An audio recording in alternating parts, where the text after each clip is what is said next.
Hey everybody, welcome back from our long weekend. This Tuesday, tomorrow, we will be taking our mid-unit 6 test. So today we'll be reviewing the three major concepts coming up on that test: Pythagorean theorem, special right triangles, and geometric mean. So our first question asks us to find the value of x and round to the nearest tenth. So we have a picture of a right triangle where two of the sides already have numbers. So this is a perfect example of when to use the Pythagorean theorem. A squared plus b squared is equal to c squared. Now it's important that c is the hypotenuse.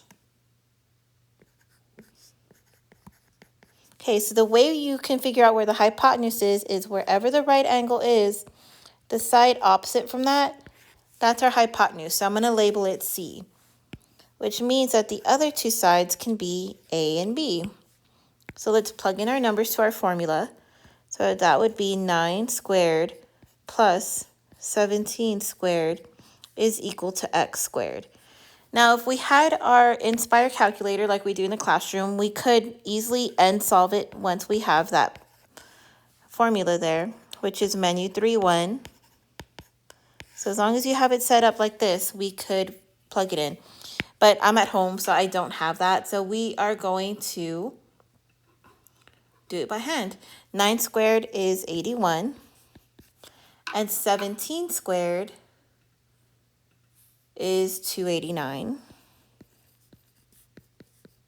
Okay, let's add those two numbers together, and that gives me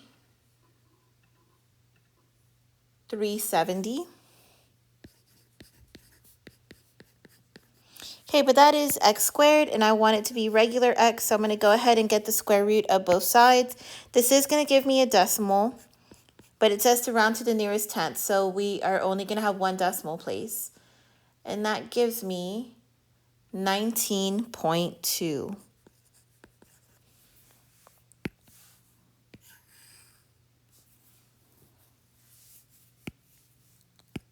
All right. Next problem. It says find the value of x and round to the nearest tenth.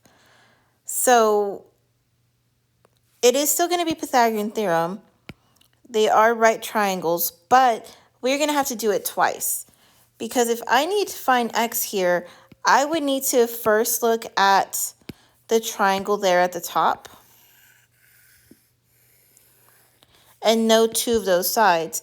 But I only know one, so in order to find this missing side, just to have it labeled something, let's call it y. In order to find that side, I would need to look at the triangle at the bottom, so this one here. So let's actually do that first. Let's start off with that blue triangle. So if my right angle's in that corner, 25 has to be C, so I'm going to label the other two A and B. So 10 squared plus y squared is equal to 25 squared. 10 squared is 100, and 25 squared is 625. I'm going to subtract 100 from both sides. That gives me y squared is equal to 525. And then we're going to go ahead and take the square root of both sides. And that gives me 22.9. Okay, so that means that this y here is 22.9. And now I have two sides of the pink triangle up here. Okay, so same. Since the right angle's at that bottom corner, 28 has to be C, which means that the other two can be A and B. So one more time, x squared plus 22.9 squared is equal to 28 squared. Okay, so 22.9 squared is 525, and 28 squared is 784. We're going to subtract 25 from both sides. So we'll have x squared is equal to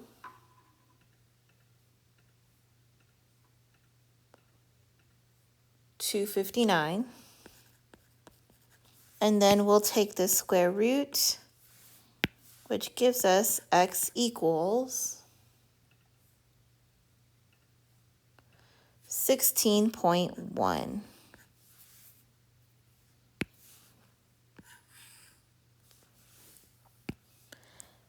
Okay, so not too bad. It's just that we have to do two problems in one. And again, if you had an Inspire calculator, you could have just end solved it, starting here with that equation, and then once you had the number, here for that equation. So it goes a lot faster when you have a calculator. Okay, the next problem is a word problem. It says a 20-foot ramp is used at a loading dock of a factory. If the base of the ramp is placed 19 feet from the base of the dock, how high is the loading dock? So let's say that this is the ground. And then the loading dock is right here.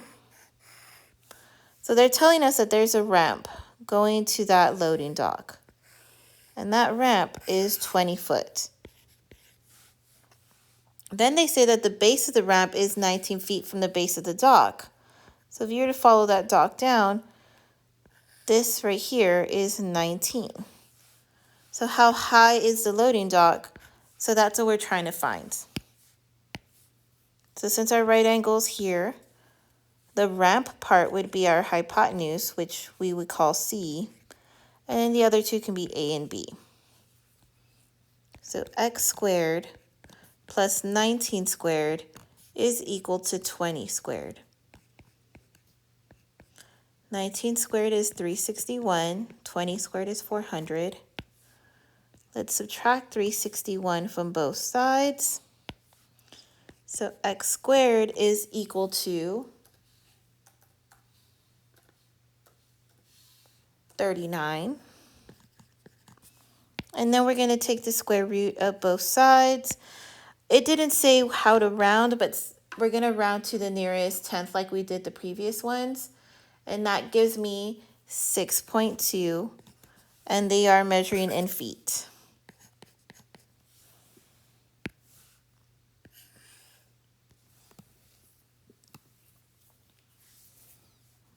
Okay, the next problem says to be a right triangle, a squared plus b squared equals c squared must be true. So that's what we've been using this whole time. That is the Pythagorean theorem. So in order to be a right triangle, it has to be an equal sign there. Could the following sets of measures be the length of the sides of a right triangle? So remember that hypotenuse has to be the longest side. So in this case, 13 is the longest side. So it goes in order here. So what we're checking to see is if I square the first two and then add them up, will it equal? So I actually don't know. I'm going to put a question mark. 13 squared. Okay, so if you have an Inspire, you can type it in and it'll tell you true or false. But like I've already said, I don't have one at home, so I have to do this the long way. So 7 squared is 49, 8 squared is 64, 13 squared is 69. So let's see, what is 49 plus 64? Ooh, that is actually 113. So 113 does not equal 169. They are not equal. So in this case, 7, 8, and 13 is not a right triangle. In fact, because it is less than, so let's say it's less than, that actually makes it obtuse. Okay, so let's try the one right below it. So same thing, make sure that the longest side is C. So 10 squared plus 24 squared. Does that equal 26 squared? So 10 squared is 100. 24 squared is 576. And 26 squared is 676. Okay, and if I add those two here, this would be 676 equals 676. So yay, it worked out. They are equal. So 10, 24, and 26 makes a right triangle. So for this one, it was a yes. So that's how you would check. You are checking to see that it is equal. So this whole front page was all about right triangles in the Pythagorean theorem. Honestly, that's going to make up about half of your test. So if you're good with this first page, you're at least a 50%. Okay, the next topic is special right triangles. So for us here, that's the next two questions. These are special right triangles. Now, there are two types. So I have one of each here for our example. It says, find the value of x and y and leave as simplified radicals. So first we're going to determine what kind of triangle it is. So since it has one angle labeled as 45, and I know that a triangle has to make up 180, that only leaves 45 for this one here. So this is a 45, 45, 90 triangle. Now, if you look at your notes, there's really only one formula that goes with this triangle, and it says that the hypotenuse is equal to a leg times the square root of 2. So looking at this triangle here, since my right angle's at the top left, when I go across, 16 is my hypotenuse, making the other two sides legs. The other good thing about 45, 45, 90s is that the legs are congruent. So all I need to do is find one of them, and then they'll both be the same. So using this formula, I'm going to fill in what we know. So we know hypotenuse is 16. So I'm going to put a 16 there. We don't know what the leg is, but we have one labeled as x. And then square root of 2 is part of the formula. So our job here now is to solve for x. So I'm going to divide both sides by square root of 2. So that gives me that x equals 16 over square root 2. So there's a problem there. Not allowed to have a square root at the bottom. So we're going to do something called rationalizing the denominator. Multiply across. So 16 square root of 2 over 2. And then it turns out that even more simplifies because 16 over 2 is just 8 over 1. So this becomes 8 square root 2. So x is equal to 8 square root of 2. And since x and y are both legs, they are congruent. So y is also equal to 8 square root of 2. Those are my two answers I needed.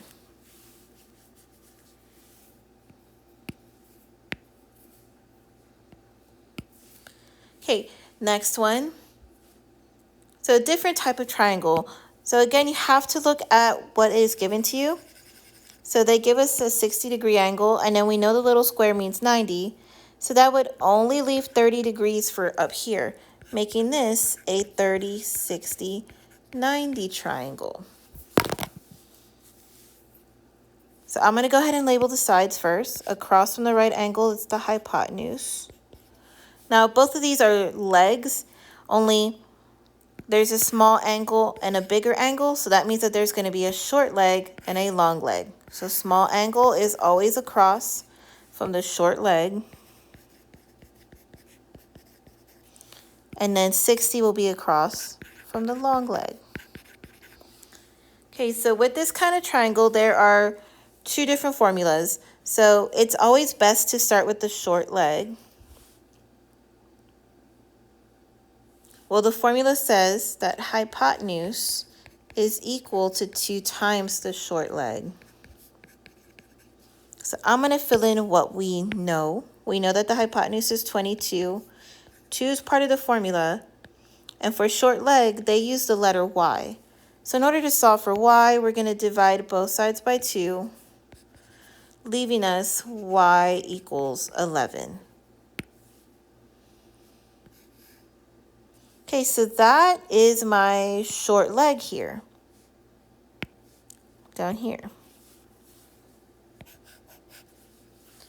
The other formula that we need, so that was the first one, is long leg is equal to the short leg times square root of 3. So we're going to fill in the amount that we know. Long leg, they're using the letter x. Short leg is 11, and then times square root of 3. So we don't need to do anything further. This is already as simple as it can get. No need to put it into the calculator or anything, because they told us to leave it as a simplified radical. So that is already the answer for x. So there is x and y. So each type of triangle has its own special rules that go with it. Remember that this test is open notes, so you'll have these rules with you. Okay, and then last topic is geometric mean. So when you're given two numbers like this and told to find the geometric mean, what you want to do is multiply those numbers, so 14 times 32, and then take the square root.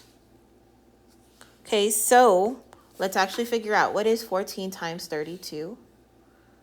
That gives me 448.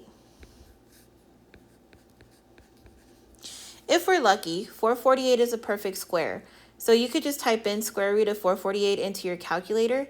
If it's a whole number, you're done, but it's not. It's 21.2. So since it's a decimal, we don't want to leave it like that. We want it as a radical. So we're going to break this down as much as we can. Just divide by 2 until you can't anymore, then try 3, then try 5, until they're all small numbers. So I could do 2 times 224, 2 times 112, 2 times 56, 2 times 28, 2 times 14, and 2 times 7. So I circled the number once I knew I couldn't break it down anymore. Now we're going to look for pairs. So I have a pair of 2's, another pair of 2's, another pair of 2's, and then this 7 is by itself. So anytime it has a pair, so here, here, and here, that gets to go on the outside. So 2, another 2, and another 2. 1 for each pair. Then that 7 that was all alone has to stay inside. Now we don't leave it like that. Anything that's on the outside, we're going to multiply. So 2 times 2 times 2 gives me 8. Also anything on the inside, but it just so happens that there is only one thing. So that is our final answer right there. 8 square root of 7.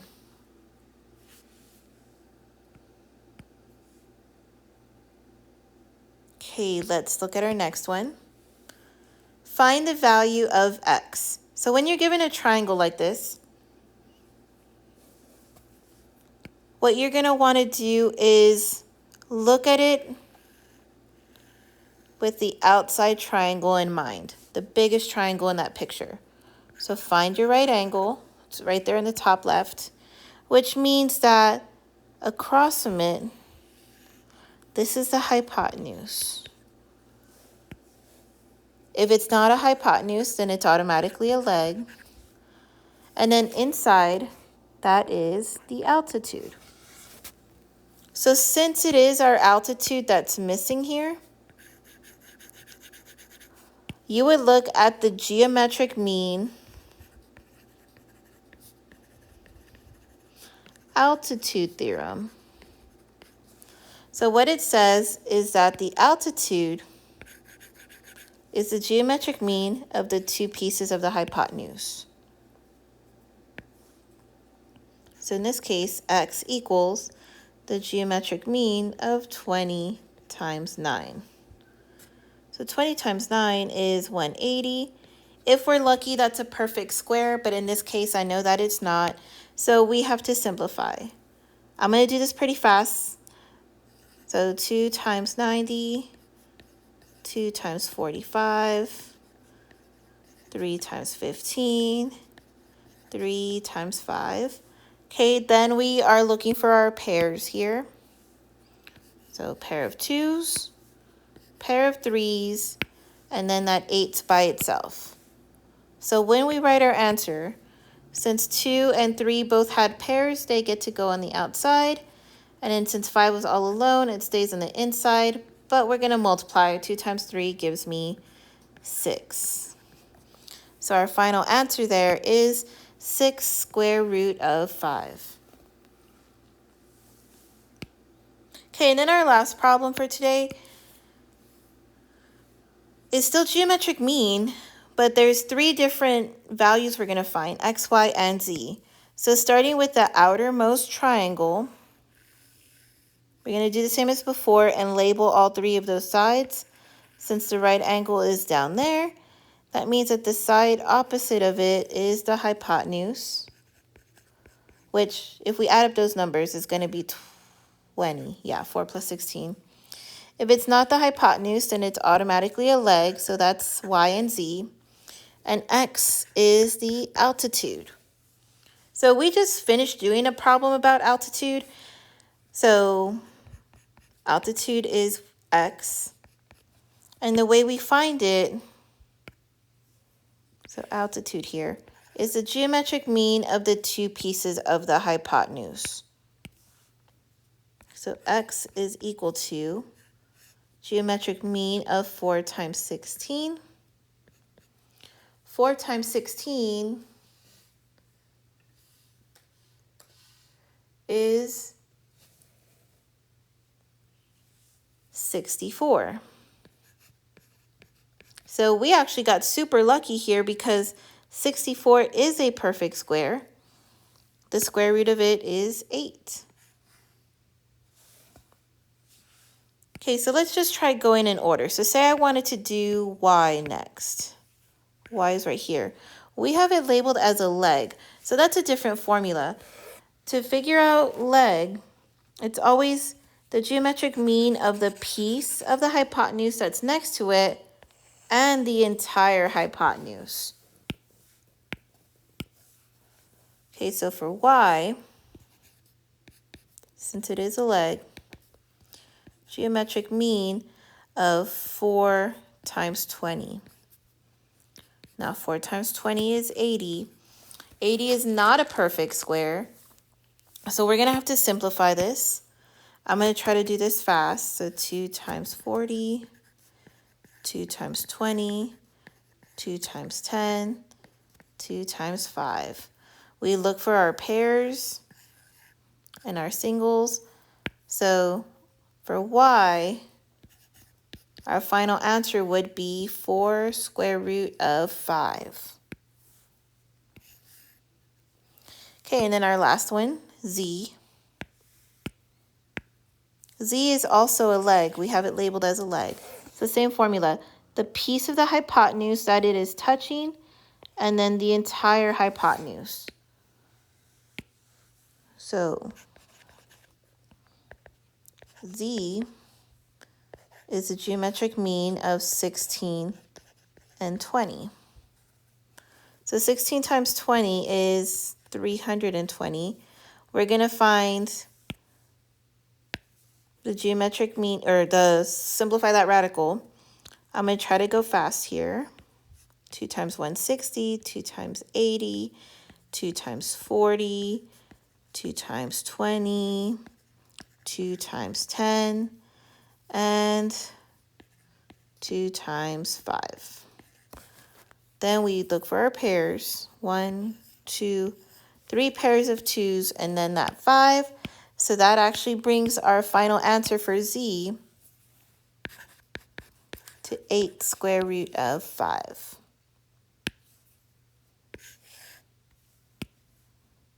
Okay, and that is it for our review.